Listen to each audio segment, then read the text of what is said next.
This happened to me and my girlfriend I was dating back in the summer of 2014. This all took place in South Carolina, and my girlfriend and I wanted to take a camping trip. We initially tried to go to a place 45 miles from our hometown, but they were going to charge us double what we thought we were going to pay for. We decided to head back, and it just occurred to me there's a spot in very close to where we live. Now I will say it's more boondocking and off-grid. We didn't have to pay for anything, just parked the car and we got out. This place is quite gorgeous. There's a historic bridge and trail, also some of the oldest railroad tracks in the south. We got there before sunset, so we had plenty of time to pitch the tent and set everything up. There were a few cars when we arrived, but they were most likely hikers and would be gone by nightfall.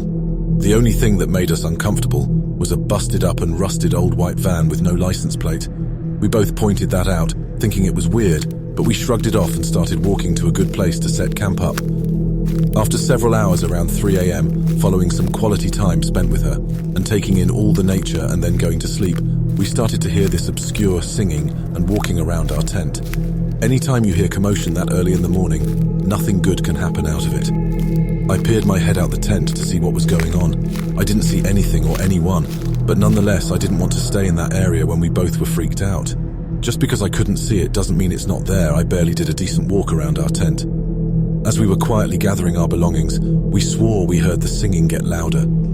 I recall words in this song he was singing had, "Now won't you all come out?" followed by this raspy laughing. Once we finally packed the tent, that was when crunching on the leaves, and his humming is what we heard, so we knew this guy was close by. We booked it. I grabbed her hand and threw the tent and folding chairs on my back. We made sure to run the opposite way from where all his noise was coming from. Luckily, we set camp up fairly close to the parking lot because I could see lights through the trees.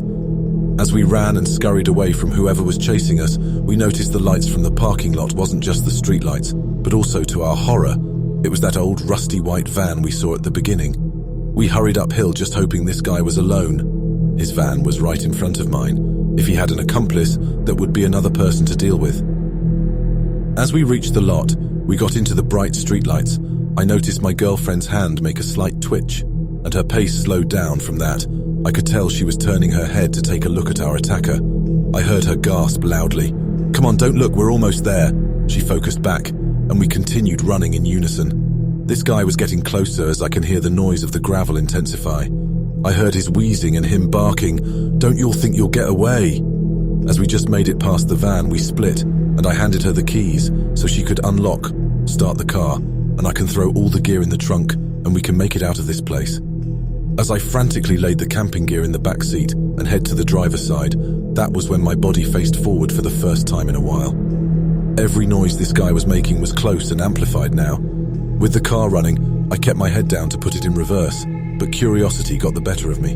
In the brightness of my headlights, this man was a behemoth with a stern, wrinkled face with red, patchy hair, a goatee that had dirt and crud smeared over it. His eyes were fixated on us like a scope magnifying on two 10-point bucks. He was wanting to kill. "Get back here," he barked, waving a baseball bat back and forth. I shook my head, and with that I swerved out, and we were on the way out with our hearts racing. In the rear-view mirror, we saw the man slam the bat in frustration. A narrow escape. We drove to Waffle House and spent the rest of the early morning until the sunrise.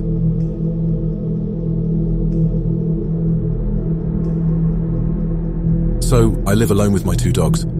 They love going on walks in the evening deep in the forest, where nobody is ever. Because the forest is in a very, very small town that nobody goes in the forest in. It's like a 20-minute drive from my house to the forest. My dogs love it because it's really quiet. They don't like loud noises at all, so it's really nice for them. During the drive, I saw a homeless guy in a tent where I normally take my dogs on the walk, so I went a bit further down to the right. And when I parked and went to the right, I saw the same guy in a different tent. I was really confused, so I just took them on the normal trails, and he came up to me and said that he loves dogs and had some before he was homeless. I felt bad for him, so I gave him $10 when he didn't ask for anything.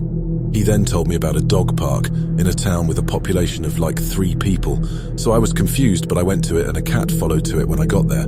I didn't see anything but that same homeless guy, and this was a 5-minute drive from the forest, and he had a huge creepy smile and his hand behind his back, and the cat that followed me gave me a look of run. It looked terrified, and my dogs were confused, so I didn't say anything and just went back to my car and drove home a few months later. The homeless was on the news, and turned out he would lure people there and do really bad stuff to them, but I still don't know how he got there so fast.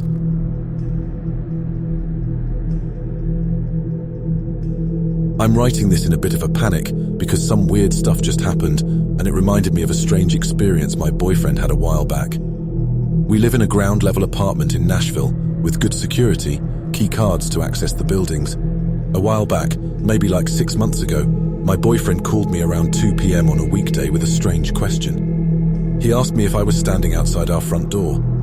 I responded with the truth, which was that I was at work still. He started fully freaking out, saying that he was playing RimWorld and heard a loud knock at the door. He checked the peephole and saw who he thought was me, allegedly wearing the same clothes I'd left in that morning. But I never use our front door. I have a key, so I'd let myself in, and not to mention I was 20 minutes away in an office. He said that when he heard the knock and started approaching the door, he got a sort of sickly feeling like something was wrong, and when he looked through the peephole and saw me, he almost threw up from the feeling. This figure standing at the door was wearing a lanyard like I wear for work, dressed in the same clothes, all that, but her head was down, and she was standing in a way that he described as really off. He was too scared to look through the peephole again and just hunkered down in the living room while we stayed on the phone. Also, disclaimer here, my boyfriend is a bit of an over-exaggerator at times, so I acknowledge that. But I am also a firm believer in the spooky things in life, having my own paranormal experiences throughout the years with ghosts and cryptids. So fast forward to today, we're gaming at like midnight, and I hear a loud knock at the door. He didn't hear it, but I waited to see if there was another, and decided it was probably just him knocking his chair into his desk or something. 10 minutes later, there's another knock, and we both hear it this time. We look at each other, and then go to the door to look out. There's no one there, but there is a spot to the left of our door that isn't visible through the peephole, so I tell him not to open the door to check in case someone is there waiting for that very thing to happen. I go to close the blinds and keep listening for anything strange, but nothing else comes. This whole thing brought up the previous story of my apparent doppelganger, and I wanted to post it here in case anyone had any similar experiences with mimic-type things in urban areas.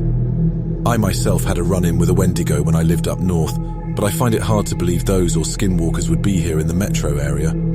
Anyone have any input, similar stories, or general info on what this could have been standing on the other side of our door that day?